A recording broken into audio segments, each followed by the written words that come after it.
तो आज की इस वीडियो में हम लोग देखने वाले हैं चैप्टर मोल कॉन्सेप्ट, जो कि क्लास 10 केमिस्ट्री का बहुत ही इंपॉर्टेंट चैप्टर है। बिकॉज केमिस्ट्री में एक ही इकलौता ये न्यूमेरिकल बेस्ड चैप्टर है जहां से न्यूमेरिकल्स पूछे जाते हैं। और मजे की बात ये है, बच्चों को इसमें डर भी बहुत लगता है, बच्चों को टफ भी बहुत लगता है। तो आज के इस वीडियो में हम लोग मोल कॉन्सेप्ट को ईजी बनाने की कोशिश करेंगे और यहाँ पे हम जड़ तक जाके समझेंगे कि मोल कॉन्सेप्ट कौन सी बला है, होता क्या है मोल कॉन्सेप्ट, कितने टाइप्स के क्वेश्चन इस चैप्टर से आते हैं और उन्हें हमें करना कैसे है। ये सारी चीजों की हम बात करेंगे इस वीडियो में। तो इस एक वीडियो को देखने के बाद में तुम्हें मोल कॉन्सेप्ट कंप्लीटली समझ में आ जाएगा, बट इसके लिए तुम्हें वीडियो को पूरा एंड तक देखना पड़ेगा। तो चलो स्टार्ट करते हैं अभी मोल कॉन्सेप्ट के साथ। तो इस चैप्टर में बेसिकली हमें मोल के बारे में जानना है, बिकॉज इस चैप्टर का नाम ही है मोल कॉन्सेप्ट। तो मोल से रिलेटेड जितनी भी चीजें आती हैं वो सारी हम पढ़ेंगे। तो सबसे पहला सवाल तो यही आ जाता है कि एक्चुअली ये मोल क्या है। अगर हम मोल को समझ गए तो सारी की सारी चीजें हम समझ जाएंगे। अब यहाँ पे हुआ क्या कि फिजिक्स में जैसे मान लो अगर तुम्हें कोई चीज बतानी है, तुम्हें अगर किसी सब्सटेंस का मास बताना है या किसी सब्सटेंस का वॉल्यूम बताना है, तो फिजिक्स में हमारे पास बहुत सारे यूनिट्स हैं। जैसे कि मास को मेजर करने के लिए हम केजी का इस्तेमाल करते हैं, और वहीं पे वॉल्यूम को बताने के लिए भाई लीटर्स तुम यूज करते हो, सेंटीमीटर क्यूब यूज करते हो, राइट। तो मास और वॉल्यूम को बताने के अलग अलग हमारे पास यूनिट्स हैं फिजिक्स में। और वहीं पे बात करें अगर किसी के हमें नंबर बताने हैं तो नंबर बताने का भी अलग तरीका है। अब फिजिक्स में तो हम ये कर रहे थे बहुत टाइम से, लेकिन केमिस्ट्री में जो हमारे केमिस्ट लोग थे वो परेशान हो जाते थे इन सारे यूनिट्स को अलग अलग बता के। तो वो काफी परेशान थे इस चीज को लेके। तो उन्हें एक आइडिया चाहिए था और उन्हें एक मास्टर की चाहिए था जो कि इन सारी चीजों को एक साथ ग्रुप कर सके। मतलब वो चाहते थे कि वो एक चीज बताएं और उसी चीज से ये सारी चीजें हो जाएं। मतलब उसी एक चीज से उन्हें मास भी पता लग जाए, उसी एक चीज से उनको उस सब्सटेंस का वॉल्यूम भी पता लग जाए, और उसी एक चीज से उन्हें उस सब्सटेंस के अंदर कितने नंबर ऑफ पार्टिकल्स हैं ये भी पता लग जाए। तो अब इसी प्रॉब्लम को सॉल्व करने के लिए एक साइंटिस्ट है और उन्होंने एक नई यूनिट निकाल दी जिसे हम बोलते हैं आज की डेट में मोल। अब जैसे मास को मेजर करने के लिए केजी था, वॉल्यूम को मेजर करने के लिए सेंटीमीटर क्यूब या फिर लीटर्स था, उसी तरह अमाउंट ऑफ सब्सटेंस एक नई क्वांटिटी आ गई, उसका यूनिट बन गया मोल। सो मोल क्या है? एक यूनिट है बेसिकली किस चीज की? अमाउंट ऑफ सब्सटेंस की। अब इसका मतलब क्या होता है इसको समझ। अगर हम मोल की बात करें, एक मोल अगर तुम किसी सब्सटेंस का लेते हो, कोई भी सब्सटेंस, तुम वाटर का ले सकते हो या फिर तुम जो मेडिसिन खा रहे हो उसका भी तुम अमाउंट ऑफ सब्सटेंस एक मोल ले सकते हो। तो इस एक मोल का कुछ क्वांटिटी, कुछ मतलब होता होगा। तो इस एक मोल से हम कई चीजें उस सब्सटेंस के बारे में बता सकते हैं। मान लो मैंने एक मोल ऑफ वाटर लिया, एक एग्जांपल समझाता हूं मैं तो तुम्हें ज्यादा अच्छे समझ में आएगा। पानी का हमने एक मोल लिया, तो इससे हम कई बातें बता सकते हैं। पहली चीज कि जो एक मोल वाटर का है, अगर वाटर का हम रिलेटिव मॉलिक्यूलर मास निकाले तो हाइड्रोजन का मास कितना होता है? एक हाइड्रोजन का मास 1 होता है, दो हाइड्रोजन का मास हो जाएगा 2, और ऑक्सीजन का मॉलिक्यूलर मास कितना हो जाता है? 16। तो इन दोनों को ऐड कर देंगे, ये कितना आ जाएगा? 18। तो हम कह सकते हैं कि आरएमएम जो है H2O का वो कितना है? 18। तो यहां पे हम कहते हैं कि एक मोल अगर पानी का हमारे पास में है तो उसका वजन कितना है? वो हो जाएगा equal to RMM of that substance, यानी कि 18 ग्राम। आई होप समझ में आया। अब मान लो किसी केमिस्ट को किसी को 1 मोल या 18 ग्राम पानी देना है, तो वो सीधे से बताएगा, वो 18 ग्राम नहीं बोलेगा, वो कहेगा मैंने तुमको 1 मोल पानी का दिया। दैट मीन्स कि उसने 18 ग्राम्स ऑफ वाटर उसको दे दी। तो ब्रह्मास्त्र हमारे पास में आ गया मोल। अब इसका एक और भी मतलब होता है। मान लो तुमने पानी को बॉईल करा, वो सारा का सारा स्टीम में चेंज हो गया। अब तुम्हें ये निकालना है कि उसका कितना वॉल्यूम वहां पे बना होगा। ये भी तुम मोल की मदद से ही निकाल सकते हो। तुम्हें अलग से वॉल्यूम जानने की जरूरत नहीं है ना। तुम्हें अगर मोल पता है, अमाउंट ऑफ सब्सटेंस पता है, तो तुम सीधे सीधे बोलोगे कि 1 मोल है सब्सटेंस का, यानी कि उसका जो वॉल्यूम होगा at standard temperature and pressure, वो अलग बात है कि मतलब स्टैंडर्ड टेम्परेचर होना चाहिए, प्रेशर हमारे अर्थ का ही नॉर्मल प्रेशर होना चाहिए। तो उस केस में हमारे सब्सटेंस का जो वॉल्यूम आएगा निकल के, वो कितना होगा? वो होता है 22.4 लीटर्स। एक मोल किसी भी सब्सटेंस का हो कितना वॉल्यूम बनाएगा गैसियस स्टेट में? 22.4 लीटर्स। आई होप समझ में आया होगा। अब मान लेते हैं, मान लो तुमसे पूछ लिया कि 1 मोल पानी का था, उसमें बताओ कितने नंबर ऑफ पानी है। तो मॉलिक्यूल्स होंगे, सीधी सी बात है, एटम्स तो होंगे नहीं H2 में, तो मॉलिक्यूल्स कितने होंगे इसके अंदर। यहाँ पे बात आ जाती है एवोगैड्रो, एक साइंटिस्ट थे उनकी। तो उन्होंने कहा कि 1 मोल अगर हम किसी सब्सटेंस का लेते हैं तो उसके अंदर कितने नंबर ऑफ पार्टिकल्स होंगे? 6.022 इंटू 10⁻23। और इसके अंदर मॉलिक्यूल्स हैं, एटम्स तो है नहीं, तो हम कहेंगे मॉलिक्यूल्स। कोई भी पार्टिकल्स हो सकते हैं, इसके अंदर मॉलिक्यूल्स हैं, तो इतने नंबर ऑफ मॉलिक्यूल्स इसके अंदर एग्जिस्ट करेंगे। तो आई होप ये चीज समझ पा रहे होगे। अगर हम कहें किसी भी सब्सटेंस का 1 मोल, 2 मोल, 4 मोल, जितना भी टाइम्स, अगर 1 मोल है तो इतना इतना है, अगर 2 मोल होगा तो इसको हम ट्वाइस कर देंगे, 3 मोल्स होगा तो इसको थ्राइस कर देंगे। मान लो 0.5 मोल अगर हमारे पास में, तो सारी क्वांटिटीज को हम डिवाइड बाय 2 कर देंगे। ठीक है, वो तो रेशियो तुम निकाल सकते हो। लेकिन 1 मोल अगर तुम्हारे पास इस सब्सटेंस का है तो हम कह सकते हैं उसका वजन कितना होगा? Equal to relative molecular mass. उसका वॉल्यूम कितना होगा? Equal to 22.4 litre, 22.4 litres and उसमें कितने नंबर ऑफ पार्टिकल्स होंगे, वो होंगे एवोगाड्रो नंबर के बराबर। इतनी सारी चीजें हम बता सकते हैं by using just one quantity that is mole. So एक तरह से हम कह सकते हैं कि हमको मास्टर की अपनी मिल गई। मास्टर की क्या है, यही मोल। अब यहाँ पे एक चीज समझो, एक और बात यहाँ पे क्लियर कर देता हूँ शुरू में ही, दैट ये जो चीजें हैं, जैसे एक मोल तुम्हारा मॉलिक्यूलर मास के बराबर होता है, इस चीज का एक पर्टिकुलर नाम भी होता है। मान लो कभी क्वेश्चन आ गया कि ये एक्चुअली इतना मास उसका है, तो इसको हम क्या बोलते हैं, ये जो मॉलिक्यूलर मास के बराबर हमारा एक मोल का वजन होता है, इस चीज को बोलते हैं मोलर मास। इस चीज का ये स्पेसिफिक टर्म है, मोलर मास, मतलब एक मोल का जो मास होगा वो मोलर मास होता है। फिर उसी तरह यहाँ पे 22.4 लीटर ये लिखा हुआ है, ये वॉल्यूम है, तो इसको भी हम एक पर्टिकुलर टर्म से बुलाते हैं, इसको बोलते हैं मोलर वॉल्यूम। ये कभी कभी क्वेश्चन में पूछ लिया जाता है, एमसीक्यू में पूछ सकता है, फिर इन द ब्लैंक में पूछ सकता है, ठीक है। तो आई होप इतनी चीजें तुमको समझ में आई। और ये जो 6.022 इंटू 10⁻23 है, ये तुम्हारा एक पर्टिकुलर नंबर होता है जिसको बोलते हैं एवोगाड्रो नंबर। तो यहाँ पे तुम देख सकते हो कि इतनी सारी चीजें एक मोल हमें बता रहा है। सो अब बात कर लेते हैं कि हमारे मोल कॉन्सेप्ट चैप्टर का सिलेबस क्या है एंड इस चैप्टर से कौन कौन से टाइप के क्वेश्चंस हमें देखने को मिलने वाले हैं एग्जाम। तो यहाँ पे अब हम बात कर लेते हैं अपने चैप्टर के सिलेबस की। तो ये रहा हमारा कंप्लीट सिलेबस एंड यहाँ पे ये भी हम देख लेते हैं कि इस चैप्टर से कौन कौन से टाइप के क्वेश्चन आते हैं।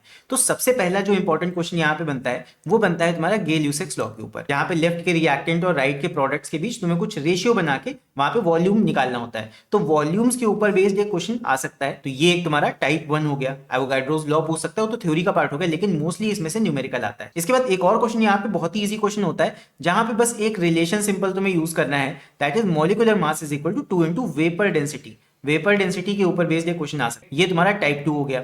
ये एमसीक्यू में या 1-2 मार्क्स में क्वेश्चन आ सकता है। इसके बाद तीसरा हमारा सबसे इंपॉर्टेंट क्वेश्चन होता है एम्पेरिकल फॉर्मूला के ऊपर, एम्पेरिकल एंड मॉलिक्यूलर फॉर्मूला। ये तुम्हारा थर्ड टाइप का क्वेश्चन हो गया। इसके ऊपर क्या होगा, क्वेश्चन आ जाएगा तुम्हें एम्पेरिकल फॉर्मूला निकालने के लिए कह देगा, या फिर इनडायरेक्टली भी ऐसे पूछा जा सकता है। फिर इसके बाद अगला जो हमारा मोस्ट इंपॉर्टेंट क्वेश्चन आता है, simple calculation based on chemical equations. Most important question ये वाले होते हैं जहां पे एक रिएक्शन दिया होगा, उस रिएक्शन के ऊपर बेस्ड तुम्हारा मोल कॉन्सेप्ट का क्वेश्चन होगा। वहां पे तुम्हें रिलेशंस बनाने होंगे मोल का मास के साथ, वॉल्यूम के साथ और एवोगाड्रो नंबर के साथ। बेसिकली ये जो पूरा पार्ट है ये तुम्हारा रिएक्शन बेस्ड का पार्ट है, जहां पे एक रिएक्शन दिया होगा उसमें मल्टीपल चीजें तुम्हें करने के लिए कही जाती हैं। तो ये घुमा फिरा के कैसे भी आ सकता है। तो कुल मिला के हम कह सकते हैं कि हमारे 4 टाइप्स के प्रॉब्लम है। तो इन सभी टाइप्स के क्वेश्चन, जितने भी टाइप मैंने यहाँ पे बताए हैं, इन सभी टाइप्स के क्वेश्चन मैंने अपने केमिस्ट्री के कोर्स में अच्छे से एक्सप्लेन किए हुए हैं। अगर तुम चाहो तो हमारा केमिस्ट्री का कोर्स एनरोल कर सकते हो, जो कि एम्पलीफाई लर्निंग ऐप पे अवेलेबल है। एम्पलीफाई लर्निंग ऐप को तुम गूगल प्ले स्टोर पे जाकर वहां से डाउनलोड, वहां पे जाकर देख लो, वहां पूरा चैप्टर मैंने अच्छे से एक्सप्लेन किया है एंड साथ में बहुत सारे मैंने न्यूमेरिकल्स भी वहां पे सॉल्व कराए हुए हैं। एंड ऐप का लिंक तुम्हें नीचे डिस्क्रिप्शन में मिल जाएगा। एंड उसके अलावा तुम अगर वेबसाइट पे जाके हमारे कोर्स को एनरोल करना चाहते हो तो हमारी वेबसाइट है amplifylearning.in, वहां पे जाके भी तुम हमारे कोर्स को एनरोल कर सकते हो। And simultaneously same login details के साथ तुम हमारी वेबसाइट पे भी उस कोर्स को देख सकते हो एंड एम्पलीफाई लर्निंग ऐप पे भी सेम कोर्स को तुम देख सकते हो। दोनों जगह सेम लॉगिन डिटेल्स काम करेंगी। तो सबसे पहले यहाँ पे कुछ फॉर्मूला हम देख लेते हैं। ये तुम्हारा मोस्ट इंपॉर्टेंट फॉर्मूला है इस चैप्टर के। अब कई बुक्स में और भी फॉर्मुलाज दिए होते हैं, बट यहाँ पे हम इतने ही फॉर्मुलाज की मदद से सारे के सारे क्वेश्चंस करेंगे। तो चलो स्टार्ट करते हैं अभी। तो सबसे पहला जो हमारा क्वेश्चन है वो रहा ये।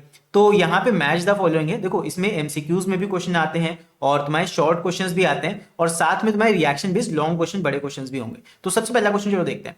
तो यहाँ पे सिर्फ हम मूल कॉन्सेप्ट के यहाँ पे पार्ट करेंगे, बाकी सारे पार्ट्स नहीं करेंगे। तो ए यहाँ पे दिया हुआ है, अगर 64 ग्राम ऑफ ऑक्सीजन गैस है, तो यहाँ पे 2 ऑप्शंस दिख रहे हैं हमको, 44.8 लीटर्स, इसका वॉल्यूम के साथ कंपैरिजन हो सकता है या फिर नंबर ऑफ पार्टिकल्स के साथ। तो सोच के देखो 64 ग्राम O2, तो ऑक्सीजन का रिलेटिव मॉलिक्यूलर मास कितना होता है, एक ऑक्सीजन होता है 16, तो O2 का RMM कितना हो गया 32।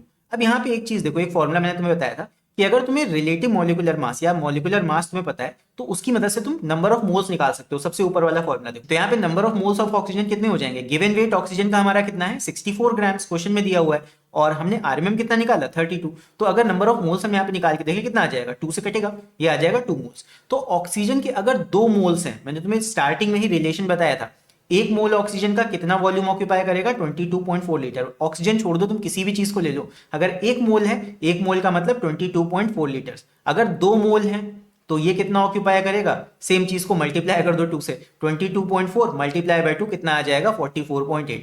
तो सीधी सी बात है, अगर 64 ग्राम ऑफ ऑक्सीजन गैस है तो वो कितना ऑक्यूपाई करेगा 44.8 लीटर। सिंपल था। चलो सेकंड देखते हैं। सेकंड है 1 मोल ऑफ ऑक्सीजन गैस। एक मोल ऑफ ऑक्सीजन गैस का कंपैरिजन करना है, तो एक मोल में हमें मैचिंग क्या दिख रहा है, एक मोल में मैंने बताया था कि एवोगाड्रो नंबर ऑफ पार्टिकल्स होते हैं। तो अगर एक मोल ऑक्सीजन गैस का है या किसी भी सब्सटेंस का है तो उसमें 6.023 इंटू 10⁻23 मॉलिक्यूल्स, या इसमें मॉलिक्यूल्स होंगे तो मॉलिक्यूल्स यहाँ पे हैं। तो अब यहाँ पे एक चीज ध्यान देना, यहाँ पे दिया है 6.023। अच्छा एक चीज ध्यान दो, मैंने तुम लोग को बताया था 6.022 एवोगाड्रो नंबर का वैल्यू। तो जो एवोगाड्रो नंबर का एक्चुअल वैल्यू होता है वो 6.022 होता है, बट क्लास 10th में पावर को और इस नंबर को मैच करने के लिए 6.023 इंटू 10⁻23 कर देते हैं। ये तुम्हें क्लास 10th में पढ़ाएंगे। और वहीं पे क्लास 12th या 11th की बात करें तो वहां पे एक्चुअल वैल्यू 6.022, बुक्स में तुम देख लेना, वहां पे ये लिखा होगा। पावर सेम रहता है बट ये जो नंबर पार्ट है 6.022 हो जाता है, ये तुम्हें क्लास 11 12th में देखने को मिलेगा, इसलिए मैंने यही वैल्यू वहां पे लिया था। आई होप समझ में आ गया होगा। तो चलो क्वेश्चन 2 देखते हैं इसके बाद। सो नेक्स्ट हमारा क्वेश्चन है फिल इन द ब्लैंक्स का।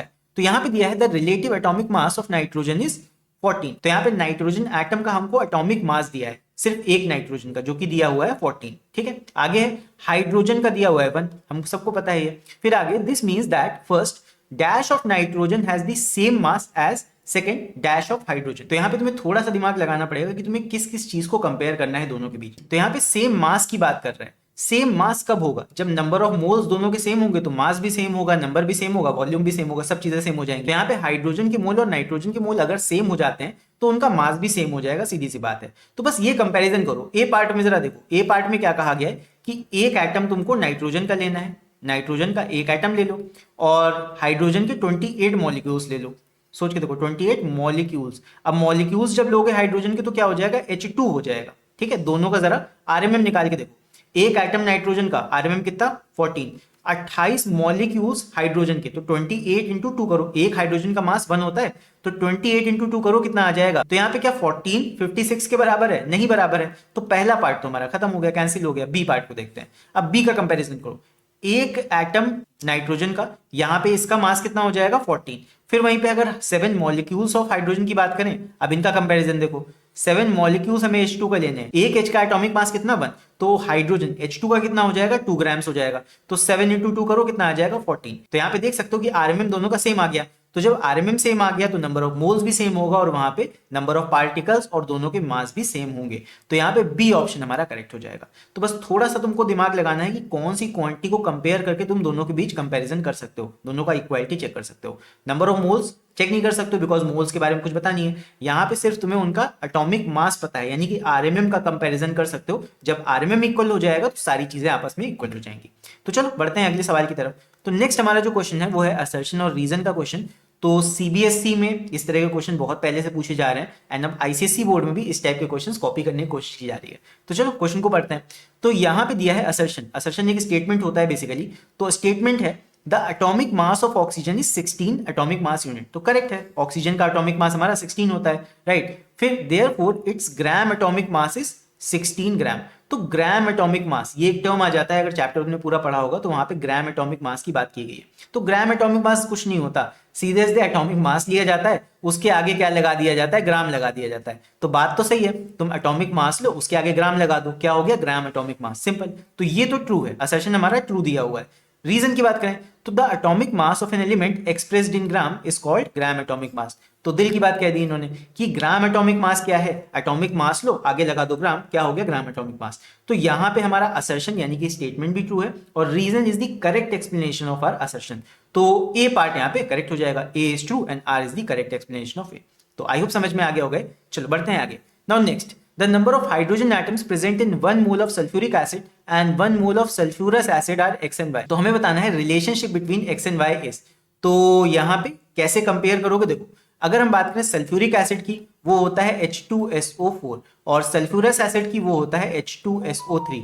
तो ये दोनों है। अब यहाँ पे तुम्हें करना क्या है? तुम्हें यहाँ पे कहा गया है कि H का जो नंबर ऑफ एटम्स है वो x है, और H2SO3 में H का नंबर ये y है। तो इन दोनों को कंपेयर करके हमें बताना है क्या होगा।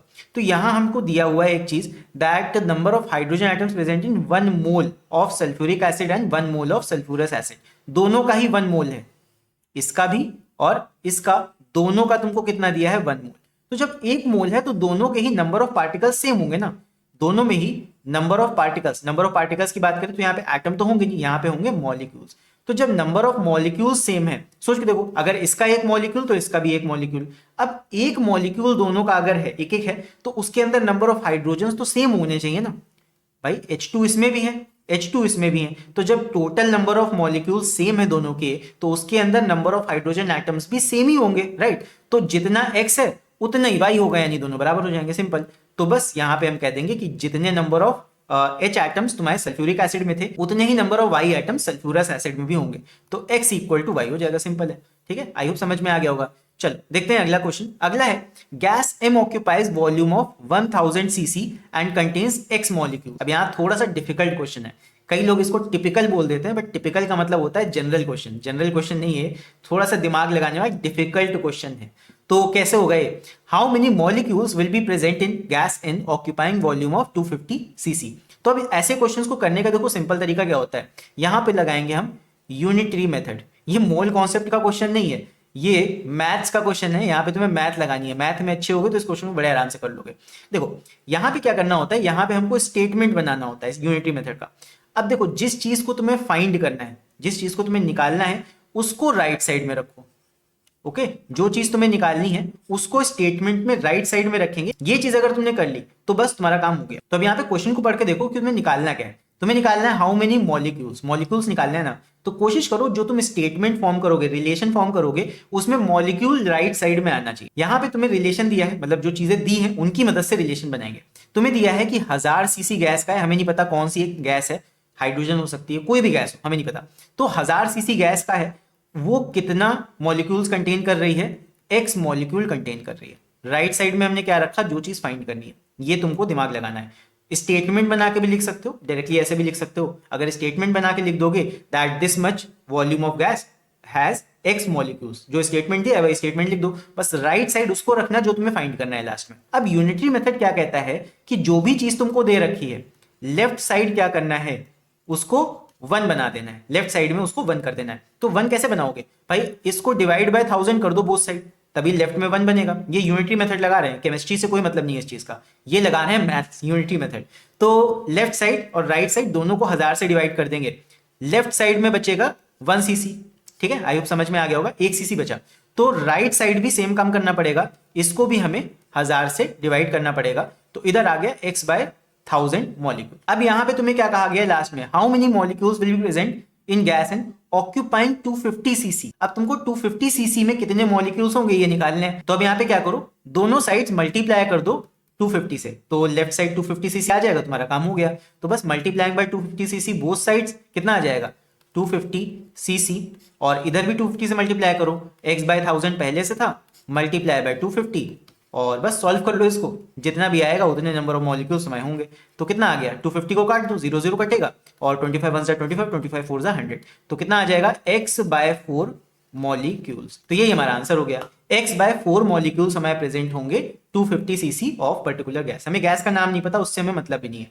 तो इस तरह हम इसको सॉल्व करते हैं। यहां पे हमने क्या लगाया, यूनिटरी मेथड लगाया। इसका मोल कॉन्सेप्ट से दूर दूर तक कोई लेना देना नहीं है, लेकिन हाँ मोल कॉन्सेप्ट में हम यूनिटरी मेथड का इस्तेमाल कर रहे हैं। और यूनिटरी मेथड ये मैथ्स में अगर तुम्हें पढ़ाया गया हो, वैसे तो आईसीएसई बोर्ड में अलग से नहीं होता, बट तुम्हें सीखना पड़ेगा मोल कॉन्सेप्ट के क्वेश्चंस को सॉल्व करने के लिए। सो आइए पे क्वेश्चन समझ में आ गया होगा सब बच्चों को। तो अगर तुम्हें क्वेश्चन समझ में आओ तो वीडियो को लाइक जरूर करना, बिकॉज ऐसे वीडियोस बनाने के लिए बहुत टाइम और बहुत मेहनत लगती है। तो चलो अभी देखते हैं अगला क्वेश्चन। तो नेक्स्ट हमारा क्वेश्चन है 28 gram of nitrogen and 44 gram of carbon dioxide eight same conditions of temperature and pressure occupy same amount of space. Volume की बात कर रहा है, ठीक है, गैसेस हैं, वॉल्यूम की बात करेगा। सो यहां पे पूछा गया what term describes such space occupied by any gas.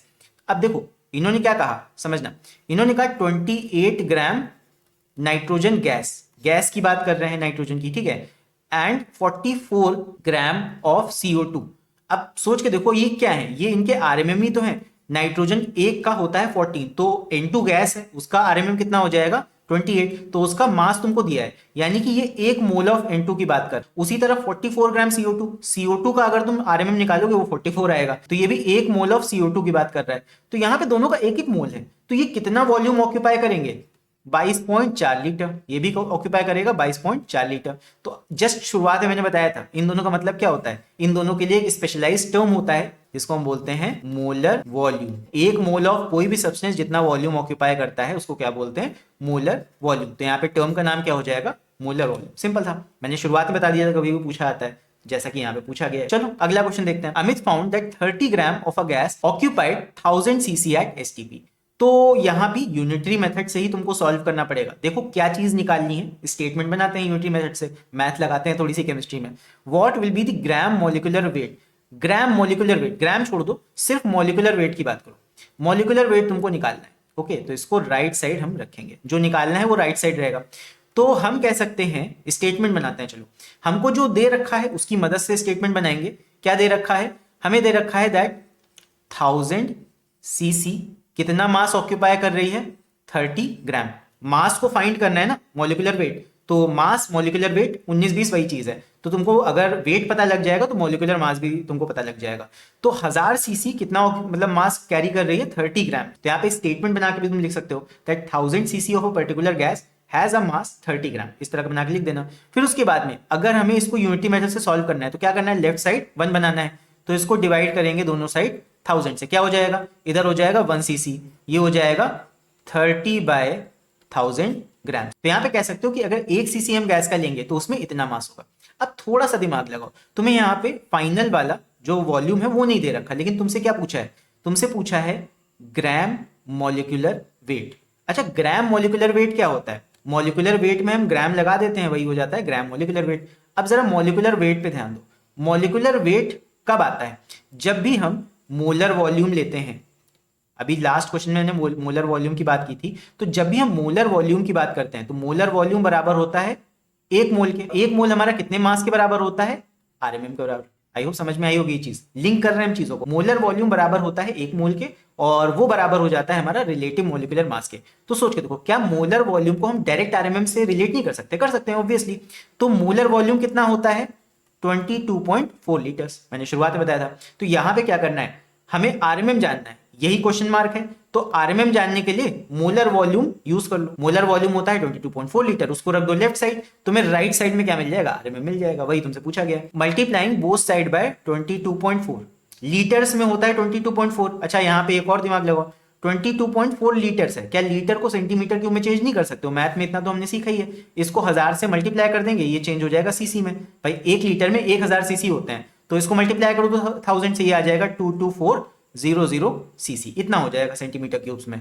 तो मल्टीप्लाइंग बाय 22400, यहाँ पे पॉइंट नहीं लगेगा बीच में, हो जाएगा 22400। तो इससे मल्टीप्लाई करेंगे 22400 सीसी, ये कितना हो जाएगा? इधर भी मल्टीप्लाई करेंगे 30/1000 इंटू 22400। इसको सॉल्व कर लो, जितना भी ग्राम्स आएगा वही तुम्हारा हो जाएगा ग्राम मॉलिक्यूलर वेट। तो बस 0 कैंसिल, 0 कैंसिल, 30 का 0 इससे कैंसिल, फिर उसके बाद 3 से मल्टीप्लाई कर देंगे, आ जाएगा 672 ग्राम्स। तो यही हमारा क्या आ गया? ग्राम मॉलिक्यूलर वेट। सिंपल, ये ए पार्ट का आंसर हो गया। अच्छा, एक और चीज भी तुमसे पूछी थी, the vapour density of the gas. Vapour density क्या होता है? ये मैंने फॉर्मूला तुम लोग को बताया था, that molecular mass is equal to 2 into vapour density. तो वेपर डेंसिटी क्या हो जाएगा? Vapour density is equal to molecular mass divide by 2। इसे निकाल लो, मॉलिक्यूलर मास तुमने निकाल लिया 672, इसको 2 से डिवाइड कर दो, तो vapour density is equal to 672 divide by 2, जो कि आ जाएगा कैंसिल होके 336। तो ये हमारा हो गया वेपर डेंसिटी। वेपर डेंसिटी का कोई यूनिट नहीं होता, बिकॉज मॉलिक्यूलर मास का कोई यूनिट नहीं होता। ठीक है, तो 336 आ जाएगा सिंपल। फिर उसके बाद बी पार्ट देखते हैं। बी पार्ट में क्या बोला गया है? How many molecules of this gas will be present in 44.8 litre of it. अब यहां देखो, कॉमन साइन होने क्वेश्चन करा, 44.8 लीटर में कितने नंबर ऑफ मॉलिक्यूल्स होंगे? हम सबको पता है 22.4 लीटर में कितने मॉलिक्यूल्स, मैं सेकंड पेज पे करा देता हूं। देखो सिंपल है, बहुत सिंपल है। बी पार्ट में सिंपल, अगर 22.4 लीटर किसी भी गैस का हो, उसमें कितने मॉलिक्यूल्स होते हैं? 6.023 इंटू 10⁻23, इतने मॉलिक्यूल्स होते हैं, राइट। तो हमसे पूछा है 44.8 लीटर्स का। भाई क्या किया? 2 से मल्टीप्लाई तो किया लेफ्ट साइड, राइट साइड भी वही कर दो, वही चीज आ जाएगी। 2 से मल्टीप्लाई होगा, ये हो जाएगा 6 2 12.0, और उसके बाद 2 2 4 6 इंटू 10⁻23 मॉलिक्यूल्स। तो 44.8 लीटर्स ऑफ गैस, कोई भी गैस हो, हमें उससे मतलब नहीं है, उसमें कितने नंबर ऑफ पार्टिकल्स होंगे या मॉलिक्यूल्स होंगे? 12.046 इंटू 10⁻23 मॉलिक्यूल। बहुत ही सिंपल सा क्वेश्चन, बस दिमाग लगाना था। चलो अगला क्वेश्चन देखते हैं। नेक्स्ट इसके बाद इंपेरिकल फॉर्मूला का क्वेश्चन है, इसको देखते हैं। So the empirical formula of a hydrocarbon. अब यहाँ पे ऑर्गेनिक केमिस्ट्री भी इन्होंने जोड़ दिया। मजा आती है ऐसे क्वेश्चंस करने में जहां पे एक से ज्यादा चैप्टर्स इंक्लूडेड होते हैं, उसके ऊपर बेस्ड भी क्वेश्चन है। चलो देखते हैं। तो यहाँ पे इंपेरिकल फॉर्मूला हमको दे रखा है, फाइंड नहीं करना है हमें इंपेरिकल फॉर्मूला पता है। The hydrocarbon has a relative molecular mass of 54, RMM हमको दे रखा है। तो हमें बताना क्या है? We have to tell what is the molecular formula of the hydrocarbon. तो मॉलिक्यूलर फॉर्मूला बताने के लिए यहाँ पे हमको n का वैल्यू पता होना चाहिए। तो चलो सॉल्व करते हैं। n का वैल्यू बराबर होता है मॉलिक्यूलर वेट या RMM divide by empirical formula wait. तो यहाँ पे वैल्यूज को रखो, बस n का वैल्यू निकाल लो। मॉलिक्यूलर वेट यहाँ पे तुम्हें क्वेश्चन में दे रखा है 54, और एम्पेरिकल फॉर्मूला वेट तुम निकाल सकते हो C2H3, इसकी मदद से निकालोगे। C2H3 तुम्हें दे रखा है, एक कार्बन का जो वेट होता है वो होता है 12, तो 2 इंटू 12 C2 का हो गया, प्लस H3 एक हाइड्रोजन का 1 होता है, तो 3 इंटू 1 हो गया। बस इसको सॉल्व कर लो, ये हो जाएगा 54 डिवाइड बाय 12 टू 24 और 24 प्लस 3 ये आ जाएगा 27। तो ये कैंसिल हो जाएगा 2 से, ये आ जाएगा तुम्हारा n का वैल्यू 2। तो मॉलिक्यूलर फॉर्मूला निकालना है ना, तो molecular formula is equal to n into empirical formula. तो एम्पेरिकल फॉर्मूला हमारा दे रखा है हमको, n तुम्हारा 2 आ गया, एम्पेरिकल फॉर्मूला कितना था C2H3, बस नीचे के नंबर्स को 2 से मल्टीप्लाई करना है, सिंपल। तो ये आ जाएगा C4H6, ये हो गया हमारा मॉलिक्यूलर फॉर्मूला। फर्स्ट पार्ट का आंसर हो गया। अब बी पार्ट में बोल रहा है draw the structural formula of this hydrocarbon. Structural formula बनाना है, बहुत ही सिंपल है। देखो कैसे बनाओगे, यहाँ पे 4 कार्बन है तो 4 कार्बन बना लो लॉन्ग चेन में, 1 2 3 और 4, फिर 6 तुम्हें हाइड्रोजन लगाने हैं। तो एक तरफ से लगाना शुरू करते हैं, पहले कार्बन पे 3 हाइड्रोजन लगा दिए, 3 हो गए। अच्छा, हाइड्रोजन की संख्या देख के यहाँ पे बताओ क्या ये एल्केन है, एल्कीन है या फिर एल्काइन है, दिमाग लगाओ। यहाँ पे हाइड्रोजन कम है तो किसी एक कार्बन में मल्टीपल बॉन्ड्स तो लगने हैं, बिकॉज अगर तुम सारे हाइड्रोजन लगाओगे तो यहाँ पे ज्यादा हो जाएंगे। तो अगर यहाँ पे तुम फॉर्मूला का कंपैरिजन करो ना, तो ये तुम्हारा क्या है, CnH2n-2, ये एल्काइन है। अगर तुम देखो C4 है ना, तो 4 के साथ देखो 2 4 8 -2 6, तो ये एल्काइन तुम्हारा है, ये इट इज एन एल्काइन। तो इसके हिसाब से तुम्हें करना है, यहाँ पे ट्रिपल बॉन्ड लगेंगे किसी एक कार्बन पे। अब वो तुम सेंटर कार्बन में लगाते हो या फर्स्ट कार्बन में लगाते हो, तुम्हारी मर्जी। तो मैं सेंटर कार्बन में लगा सकता हूं, तो यहाँ पे 3 मैंने बॉन्ड लगा दिए, ठीक है। अब जो सेंटर वाले कार्बन है वहां पे H लगाने की जरूरत नहीं है, बिकॉज उनके सारे के सारे बॉन्ड्स कंप्लीट हैं। सिर्फ लास्ट वाले कार्बन पे यहाँ पे H और H लगा देंगे, हमारा काम हो जाएगा। बस इसके बाद सी पार्ट में क्या पूछा है, give the general formula of the hydrocarbon, वो हमने यहाँ पे दे दिया CnH2n-2, जो कि किसका होता है, एल्काइन का। सो बहुत ही अच्छा क्वेश्चन था ये, एंड आई होप तुम लोग को ये समझ में आ गया होगा। चलो इसके बाद नेक्स्ट क्वेश्चन देखते हैं। नेक्स्ट क्वेश्चन है ये, 10 gram of magnesium carbonate reacts completely with excess of dilute hydrochloric acid. So what volume of CO2 is formed at room temperature and pressure? तो वॉल्यूम पूछा है किस चीज का, CO2 का। तो देखो रिएक्शन बेस्ड क्वेश्चन है, रिएक्शन तुमको दे रखा है, एक चीज का तुमको कुछ बता देगा और दूसरी चीज का तुम्हें यहाँ पे कोई चीज पूछ लेगा। सिंपल यहाँ पे मैग्नीशियम कार्बोनेट का तुमको क्या दिया हुआ है, मास दिया हुआ है कि ये 10 ग्राम है, और तुमसे पूछा है व्हाट वॉल्यूम ऑफ CO2, इसका तुमसे वॉल्यूम पूछा है। तो एक का मास दिया है, दूसरे का वॉल्यूम पूछा है। अगर दोनों में से किसी एक का वॉल्यूम दिया होता तो वॉल्यूम बेस्ड कंपैरिजन हम कर सकते थे, लेकिन क्योंकि एक चीज का तुमको मास दे रखा है तो यहाँ पे वॉल्यूम का कंपैरिजन डायरेक्टली तो नहीं हो पाएगा। देखो गेल-यूसेक्स लॉ में सिंपल होता है, तुम्हें वॉल्यूम का कंपैरिजन करना होता है, तो या तो वॉल्यूम का कंपैरिजन हम कर सकते हैं वॉल्यूम के साथ, ठीक है, मासेस का कंपैरिजन नहीं हो सकता रिएक्शन में, या फिर मोल का कंपैरिजन कर सकते हो मोल के साथ। तो एक काम हम कर सकते हैं, अगर हम मोल पता लगा लें MgCO3 के, तो मोल का कंपैरिजन इधर के मोल के साथ कर सकते हैं, बाद में मोल की मदद से हम निकाल लेंगे कि इसका वॉल्यूम कितना होगा, ठीक है, बहुत ही सिंपल है। तो चलो निकालते हैं। सबसे पहले MgCO3 का RMM निकालो, इसके मोल्स निकालने के लिए। तो RMM ऑफ MgCO3 कितना आ जाएगा, मैग्नीशियम का देखो दे रखा है 24 प्लस C का तुम्हें दे रखा है 12 और O3 है तो 16 3 48, जो कि ऐड होके आ जाएगा 84। अब RMM आ गया, now we have to find number of moles. तो नंबर ऑफ मोल्स यहाँ पे कैसे आ जाएंगे, यहाँ पे फॉर्मूला यूज कर लो, given weight upon molecular weight. तो given weight upon molecular weight का हम यूज करेंगे। गिवन वेट हमको कितना दे रखा है MgCO3 का, वो दे रखा है 10 ग्राम्स, और हमने RMM कितना निकाला है, वो निकाला है 84। तो इसको कैंसिल आउट कर लो, कितना आ जाएगा, ये आ जाएगा तुम्हारा 2 से कटेगा 5 और 2 से काट दो नीचे, ये आ जाएगा 42। तो 5/42, इसको पॉइंट में निकालने की जरूरत नहीं है, 5/42 ही रहने दो, कोई दिक्कत नहीं है उससे। तो अब यहाँ पे तुम्हें नंबर ऑफ मोल्स मिल गया। अब सोच के देखो, यहाँ पे मोल्स का कंपैरिजन करो लेफ्ट एंड राइट, तुम्हें MgCO3 का कुछ दिया हुआ है, इसकी मदद से तुम्हें कार्बन डाइऑक्साइड का वॉल्यूम निकालना है। तो दोनों के मोल्स का कंपैरिजन चलो करते हैं।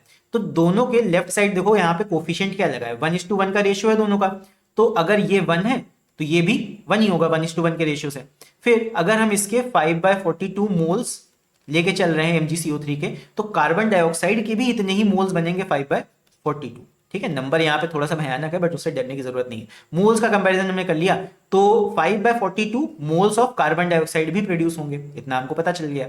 तो अब सोच के देखो कि अगर 1 मोल होता कार्बन डाइऑक्साइड का, अगर 1 मोल कार्बन डाइऑक्साइड का होता तो उसका वॉल्यूम कितना होता, 22.4 लीटर्स होता। यहाँ पे भी देखो हमने स्टेटमेंट बना लिया, और स्टेटमेंट में राइट साइड किस चीज को रखा है, जो हमें फाइंड करनी है। हमें फाइंड क्या करना था, वॉल्यूम, तो वॉल्यूम को हमने राइट साइड में रखा है। ठीक है, ये चीज का ध्यान देना हमेशा कि जो चीज फाइंड करनी है वो हमेशा राइट में होनी चाहिए।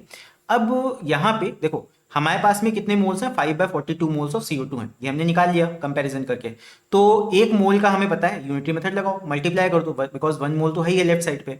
तो 5/42 मोल ऑफ CO2, इसमें कितना वॉल्यूम होगा ये निकालना है। तो दोनों साइड मल्टीप्लाई करो सेम वैल्यू से, राइट, मल्टीप्लाई बाय 5/42, जितना भी आएगा उतने लीटर्स तुम्हारा आंसर हो जाएगा। तो सॉल्व कर लो, यहाँ पे पॉइंट हटाओ, नीचे 10 लगा दो, 5 1 ज़ा 5, 5 2 ज़ा 10, 2 से काट दो, ये हो जाएगा 2 1 ज़ा 2 और 2 11 ज़ा 22 और 2 2 ज़ा 4।